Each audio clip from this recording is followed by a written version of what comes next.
자, 안녕하세요. 유익 아카데미 2020년 뉴 정보처리기사 필기 3과목 데이터베이스 구축 제1장 논리 데이터베이스 구축 내용을 설명드리도록 하겠습니다. 자, 오늘은 데이터베이스 관련된 내용을 설명드릴 건데요. 데이터베이스는 작년도 시험까지의 한 과목으로 되어 있었던 그 내용들입니다. 그렇지만 이제 금년부터 시험이 개정되면서 작년도에까지의 기본적인 데이터베이스에 대한 이론적인 내용들을 복습을 하시면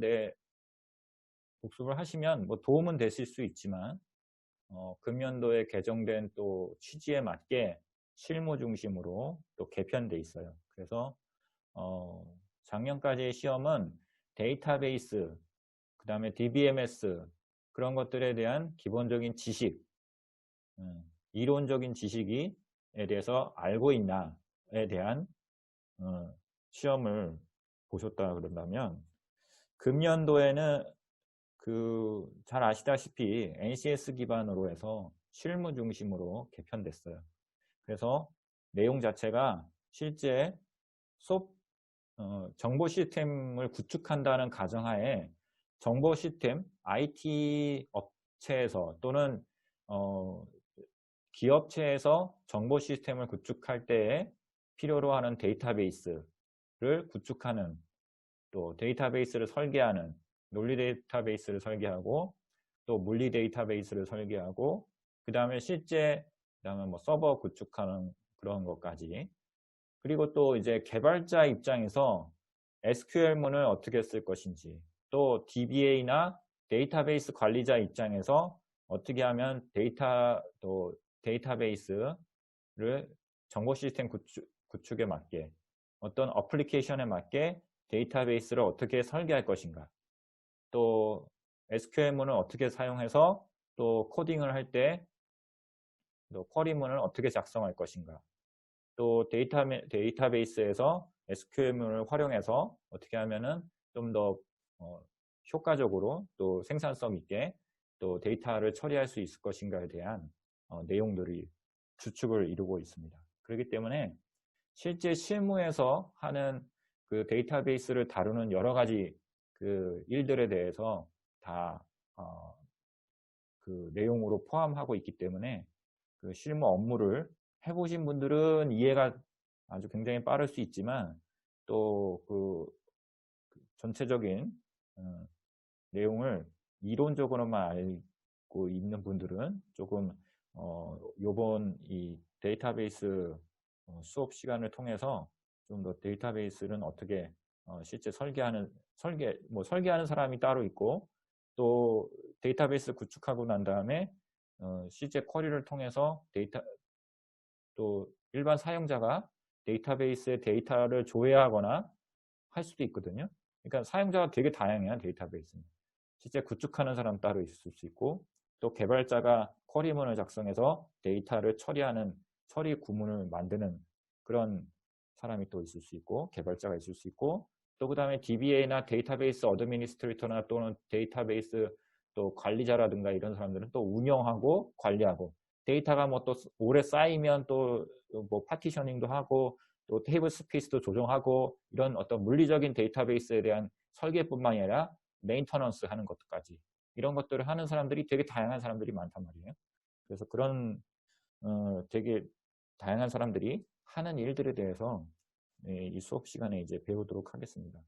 그리고 데이터베이스는 사실 그 굉장히 오래된 역사를 갖고 있고 그 데이터베이스에 대한 뭐 어떤 학문적인 그런 연구도 많이 돼 있고 또 실무 입장에서 데이터베이스는 또 벤더사들도 굉장히 많기 때문에 여러 가지로 이번에 배우는 내용을 기반으로 해서 또 시험도 합격하시면 좋고 또 현업에 가셔도 IT 업계에 가셔도 이 데이터베이스는 꼭 필수 지식이다 이렇게 생각하시고 집중해서 들어주시면 좋겠습니다. 자, 우선은 이게 책마다 교재마다 좀 약간 순서가 좀 다르긴 한데요. 일단 어떤 책은 SQL 응용 활용이 먼저 나오기도 하고 어떤 책은 논리 데이터베이스 구축, 뭐 물리 데이터베이스 구축 이렇게 순서로 나오는데 제가 생각하기에는 일단은 뭐 그 논리 데이터베이스 구축하는 차원에서 데이터베이스에 대한 기본 개념부터 해서 하나하나 차근차근 설명드리도록 하겠습니다.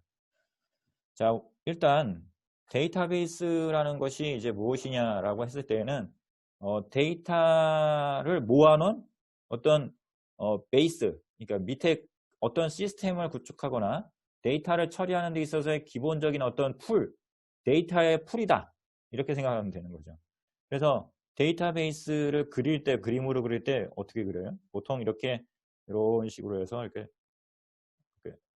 원통형으로 이렇게 그리죠. 이게 뭐 원통형? 원통형보다 좀 납작하지만 어쨌든 데이터베이스, 데이터의 어떤 데이터가 베이스에 깔렸다. 뭐 이런 식의 어떤 밑에 이렇게 지하에 또는 밑에 깔려져 있는 아주 기저에 깔려져 있는 데이터들.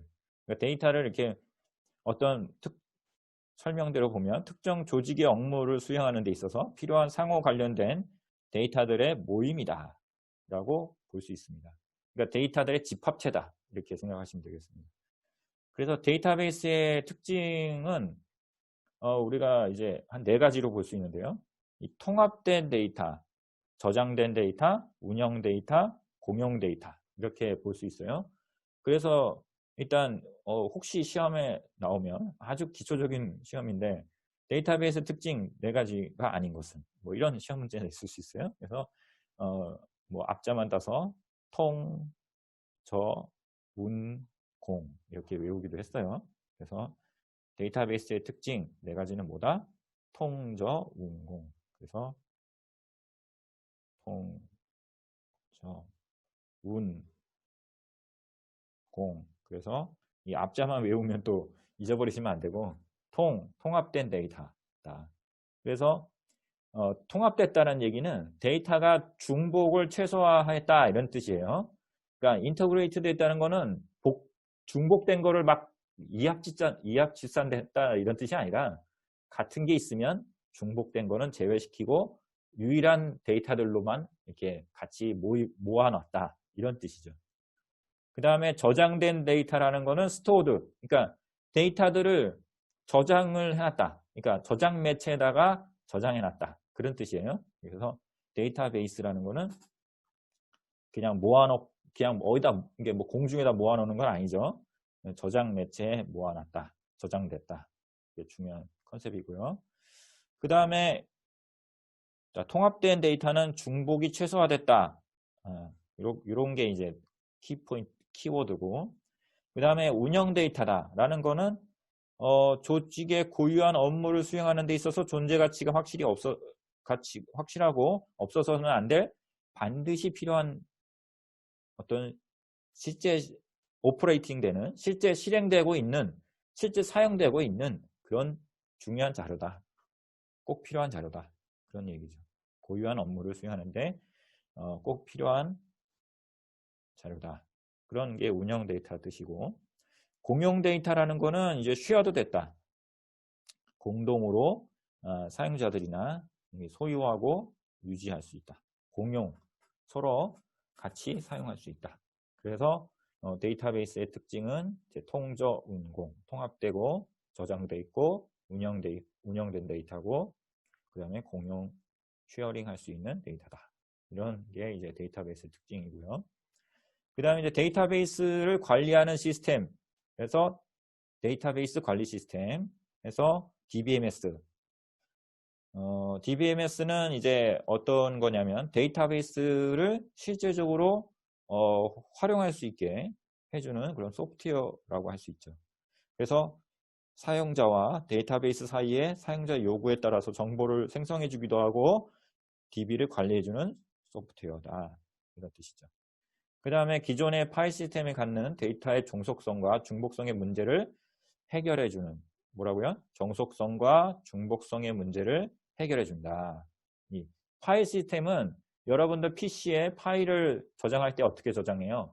막 이 폴더에다도 저장할 수 있고 A라는 같은 파일을 내가 필요하면 바탕화면에다 놓을 수도 있고 내문서에다 놓을 수도 있고 복사해서 막 여기저기 막 중복해서 할 수 있는데 그렇게 되면 개인이 쓸 때는 상관이 없는데 여러 사람들이 같이 공유를 해야 되잖아요. 공용해서 써야 될 경우에는 다른 사람들은 혼란스러울 수 있어요. 그러니까 약속된 장소에다만 저장해 놔서 종속성과 중복성을 해결하는 그런 시스템이 이제 데이터베이스 매니지먼트 시스템이다. 그래서 DBMS가 그래서 중요하게 하는 세 가지의 기능이 있어요. 정의, 조작, 제어. 이 세 가지 기능이 나중에 이제 쿼리문의 어떤 유형에도 영향을 주고 있으니까 DBMS의 중요한 기능, 정의, definition 기능, 그다음에 조작 기능, manipulation. 이건 이제 실제 조회하고 사용하고 이런 거죠. 데이터를 조작하는 거죠. 그다음에 제어 기능은 컨트롤. 실제 데이터를 뭐 제어하는 거죠. 어떤 뭐 병행 제어라든가 또는 보안이라든가 또는 접근 제어라든가 이런 것들에 대한 내용을 하는 거죠.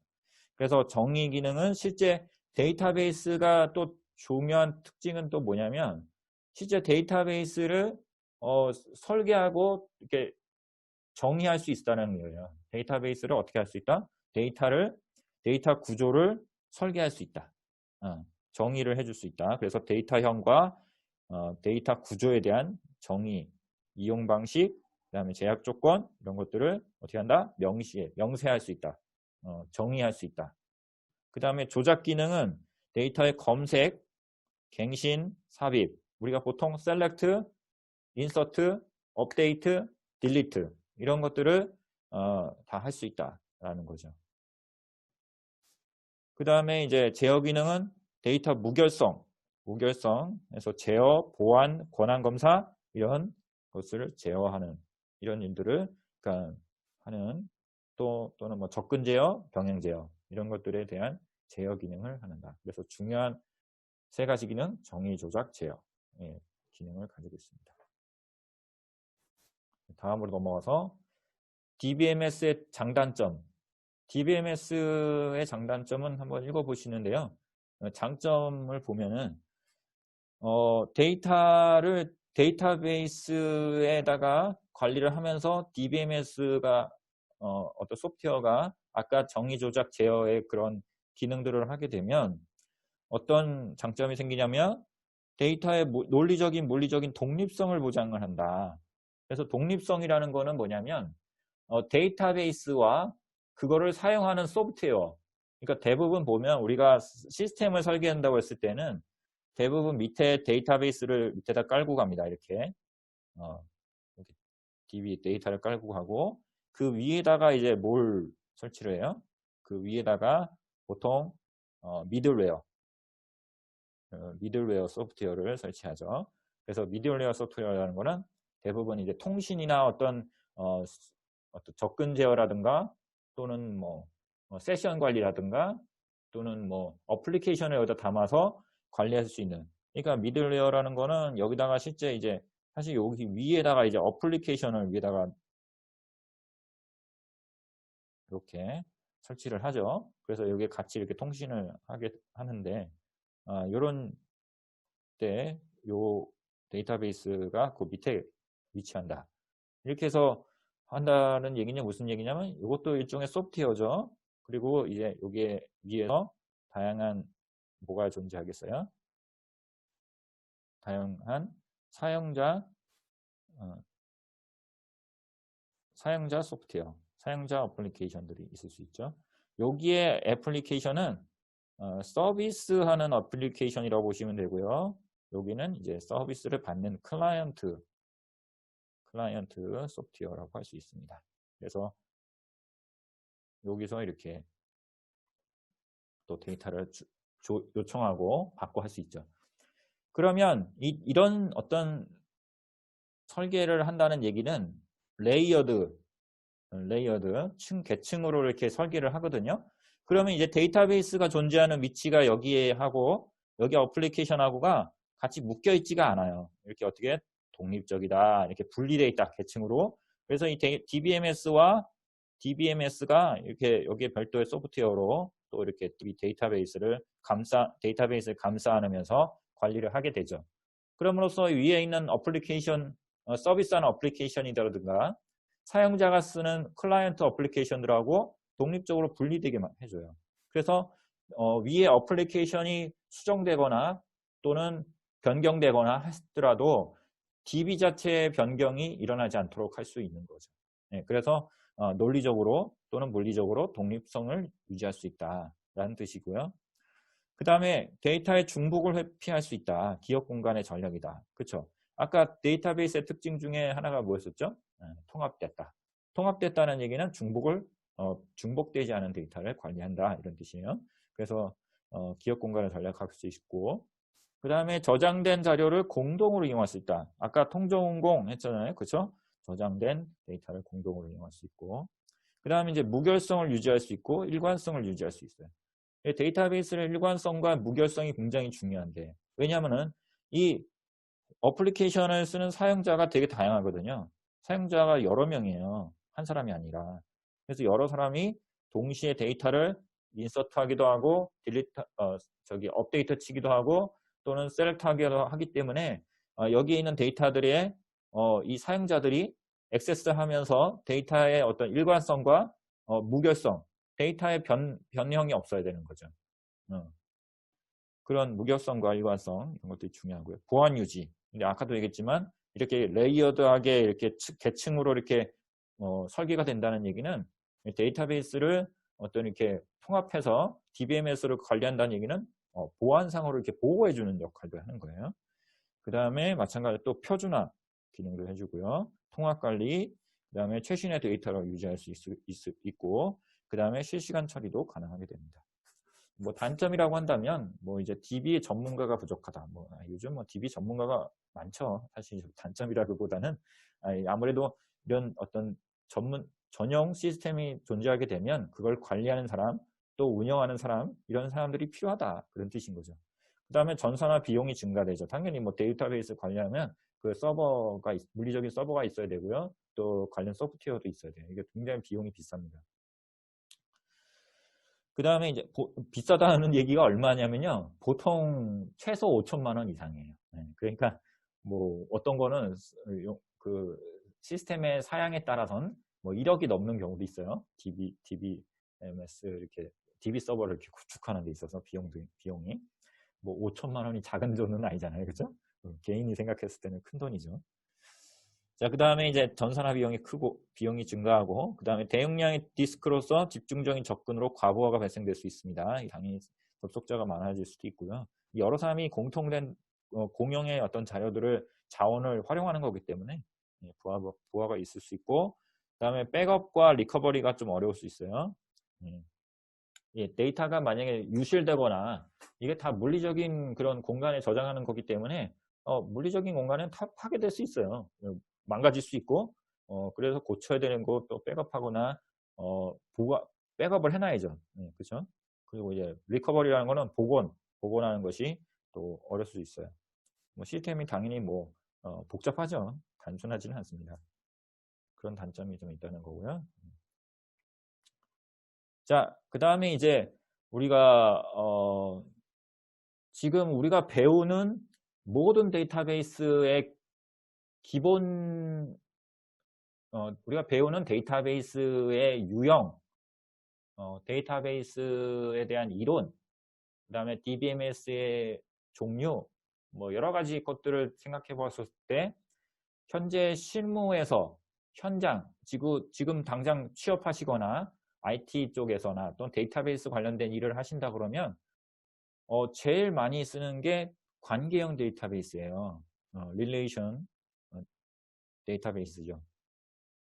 그래서 우리가 이제 배우는 내용은 모든 내용들이 다 관계형 데이터베이스에 해당되는 사항이다. 이렇게 생각하시면 되겠습니다. 뭐 기본적인 내용들은 한번 읽어보시고요. 뭐 코드라는 박사님이 계시는데 그분이 이제 처음 이 논문을 통해서 데이터베이스를 설계를 했다고 합니다. 그래서 그 관계형 데이터베이스에 대해서 제시를 했다고 하고요. 거기에서 우리가 알아야 될 키워드, 중요한 키워드 몇 가지를 또 볼게요. 자, 우선은 관계형 데이터베이스의 가장 큰 기본적인 컨셉은 개체와 관계가 중요합니다. 개체와 관계. 자, 관계형 데이터베이스는 기본적으로 개체와 어떤 관계를 통해서 우리의 모든 데이터에 대한 어떤 데이터베이스에 대한 구성을 이루어가게 하는 이론을 제시했다라는 거죠. 그래서 그 릴레이션이라는 것을 표로 테이블로 전부 표현해서 나타낼 수 있도록, 그리고 또 데이터를 저장할 수 있도록, 또 관리할 수 있도록 하는 개념입니다. 자, 그래서 릴레이션은 개체를 표현하는 개체 릴레이션이 있고요. 그 다음에 관계를 나타내는 관계 릴레이션이 있다라고 합니다. 그 다음에 관계형 데이터베이스 릴레이션의 구조에 대해서 기본적인 아주 기초적인 용어들 꼭 기억해 주셔야 돼요. 아래 릴레이션은 테이블로 표현을 하고요. 우리가 릴레이션이라는 거는 사실 이제 학문적인 용어입니다.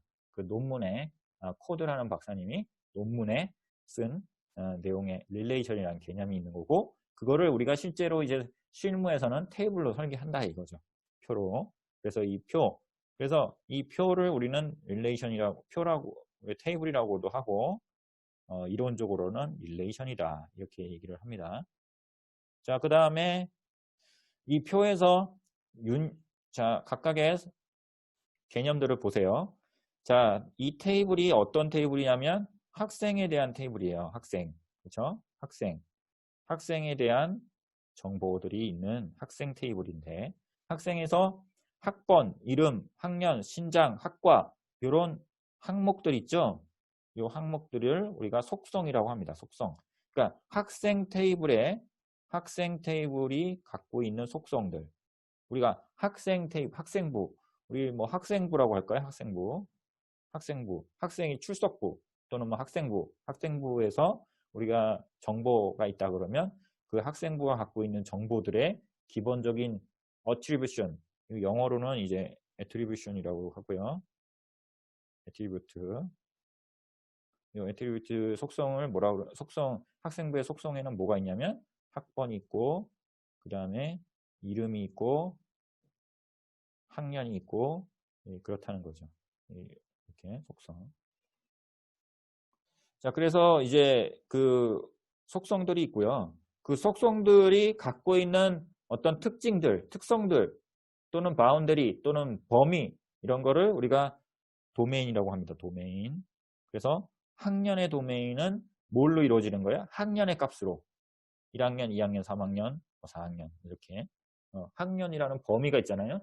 초등학교는 1학년부터 6학년까지, 그러니까 1부터 6까지의 범위를 갖고 있는, 그러니까 속성이 갖고 있는 어떤 속성이 갖고 있는 범위, 그 범위 값을 영역이라고 한다 그러면 그 영역을 우리는 도메인이라고 합니다. 도메인. 자, 그 다음에 튜플이라는 값이 있는데, 용어가 있는데, 이것도 역시 학문 용어예요. 자, 이 튜플이라는 거는 뭐냐면 테이블에 실제 데이터들의 어떤 집합이다. 어떤 특정한 값의 속성들의 실제적인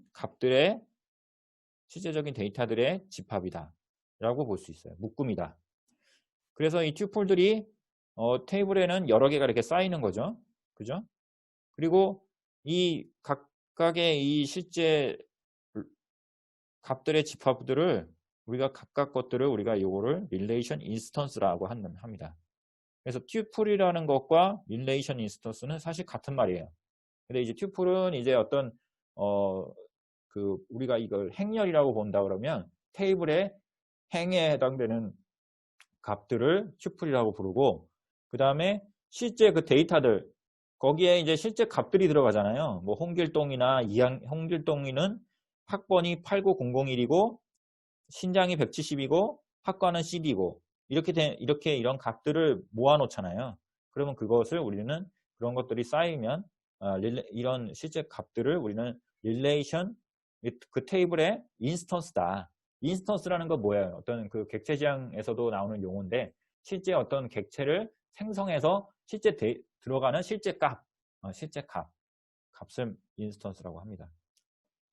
그 다음에 릴레이션 스키마라는 거는 이 속성들의 집합을 릴레이션 스키마라고 합니다. 그래서 릴레이션 스키마, 이 항목과 실제 데이터들을 합쳐서 우리는 뭐라고 그런다? 릴레이션이라고 합니다. 됐죠? 자, 이 기본 개념들을 잘 이해를 하시고요. 자, 그 다음에 이제 여기 내용이 아까 제가 설명드렸던 내용에 대해서 상세하게 좀 나와 있는데요. 튜플이라는 것은 자, 보세요. 릴레이션을 구성하는 각각의 행위다. 네, 그런 뜻이고요. 그 다음에 속성의 모임으로 구성되어 있다. 또 무슨 말이지? 그러니까 튜플이라는 것은 각 속성에 해당되는 속성들에 해당되는 그 값들 있죠. 아까 앞에 보면 속성들이 여러 개가 있었잖아요. 학번이라든가 이름이라든가 학년이라든가 이런 속성들 있죠. 그 속성들의 뭐라 그러느냐 그 데이터들 거기에 해당되는 데이터들의 구성이다. 이렇게 보시면 되고요. 우리가 파일 구조로 봤을 때는 레코드라는 용어도 써요. 레코드가 몇 줄이냐 뭐 이렇게 따지는데 그 행을 우리는 레코드라고 하기도 합니다. 레코드. 자, 그다음에 그래서 튜플의 수 우리가 이제 뭐 나중에 이건 뭐 시험에 혹시 나올지 작년 시험에 혹시 이런 것들이 나왔어요. 카디널리티는 뭐냐? 카디널리티는 값은 얼마냐? 몇 개냐? 그런 거죠. 실제 횡수 어떤 테이블이 있는데 앞에 예제 같은 경우는 카디널리티가 얼마입니까? 4개죠, 4개. 그렇죠? 행이 4개잖아요. 그렇죠? 그래서 카디널리티, 기수, 대응수, 튜플의 수 다 같은 말이고요. 그래서 앞에 예제 같은 경우는 4. 그렇죠? 그 다음에 속성은 데이터베이스를 구성하는 가장 작은 논리적인 단위입니다. 그렇죠? 데이터베이스. 아까 그 테이블 이게 데이터베이스라기보다는 사실 테이블이라고 보는 릴레이션 이 데이터베이스를 구성하는 가장이 아니라 요건 좀 약간 수정하는 게 맞을 것 같아요. 테이블 또는 릴레이션. 그렇죠?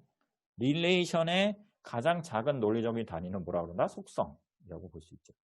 그 다음에 파일 구조에서는 데이터 항목, 데이터 필드라는 말도 써요. 필드. 그러니까 용어를 우리가 실제 우리가 현장에서는 요거 튜플이라는 말을 보다는 레코드라는 말을 많이 씁니다. 레코드. 왜냐? 옛날에 이 데이터들을 파일 시스템으로 했을 때는 우리가 그 데이터를 물리적으로 어디다 저장했냐면 디스크에다 저장을 안 하고 레코드 테이프 있잖아요. 테이프 아시죠? 리테이프.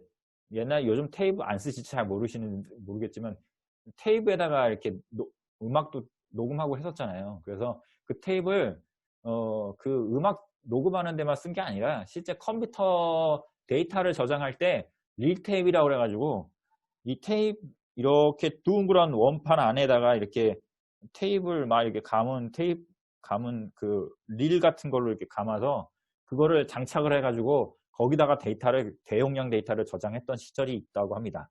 저도 못 봤어요. 예.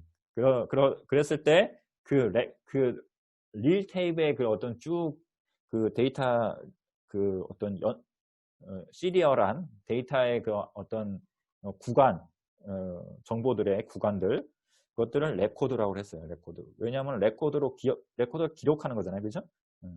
그래서 이 테이프에다가 기록할 때 하는 기록 단위. 이 테이프에 실제 기록될 때는 이 데이터들이 기록될 거 아니에요. 그렇죠? 그래서 이 행들을 레코드라고 했고요. 그 다음에 실제 항목 여기서는 이 속성이라고 하는데 우리가 실제 쓸 때는 필드라는 말 많이 써요. 필드. 필드. 그래서 필드라는 용어를 또 쓰기도 합니다. 속성이나 필드나. 객체의 특성을 나타내는 걸 말하는 거고요. 그 다음에 속성의 수는 디그리, 차수라는 말을 쓰기도 합니다. 자, 그래서 이게 디그리라는 말이 어떤 정도를 뜻하는 거잖아요.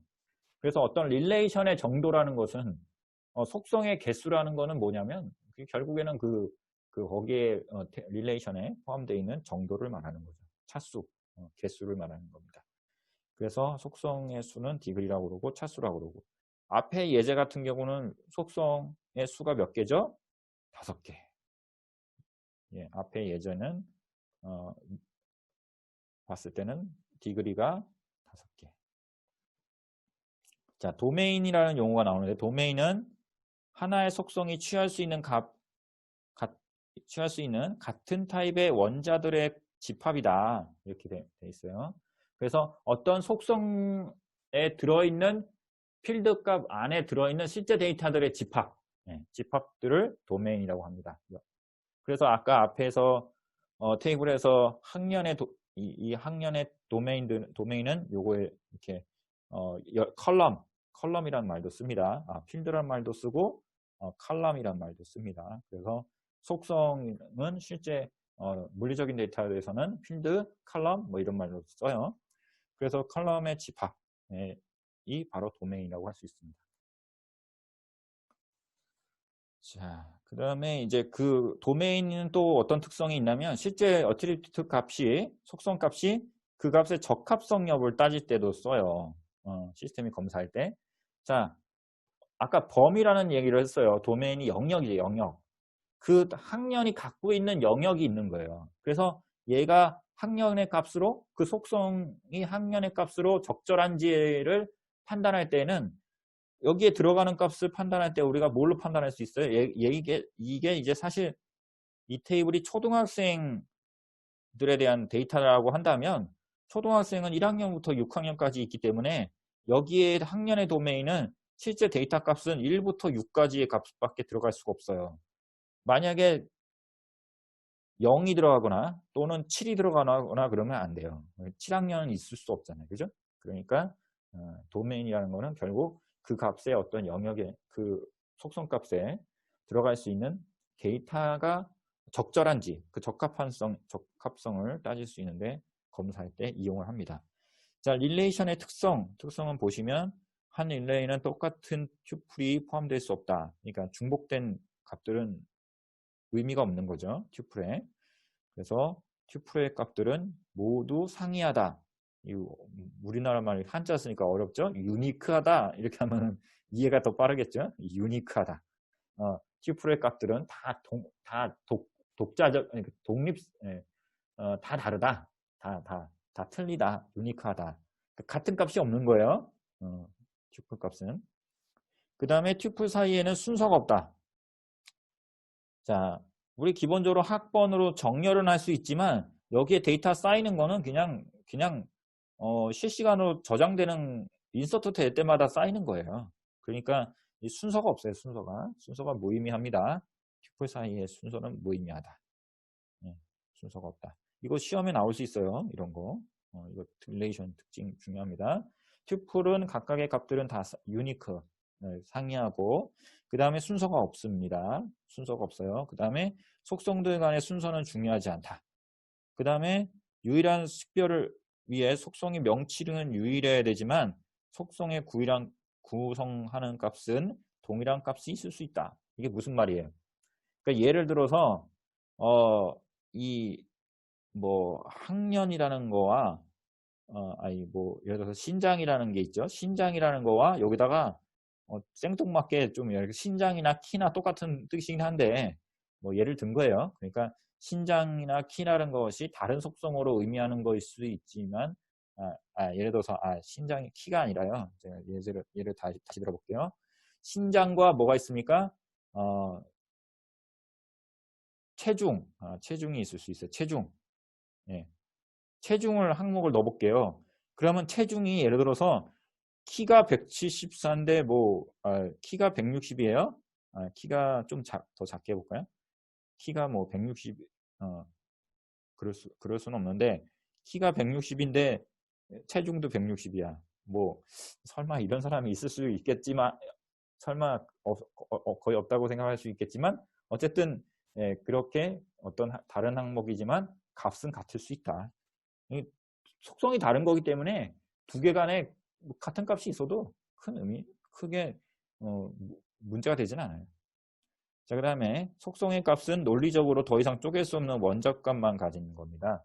그래서 항목이라는 것은 다 달라야 돼요. 그러니까 신장과 체중이 다르듯이. 또 신장과 학과라는 것이 다른 속성인 것처럼 다르게 원자값으로 더 이상 쪼갤 수 없는 원자값으로 저장해야 됩니다. 막 섞어 놓으면 안 돼요. 뭐 키하고 뭐 신장하고 두 개를 합쳐가지고 막 속성 한 속성으로 해놓거나 그러면 뭐 할 수도 있지만 안 하는 게 좋죠.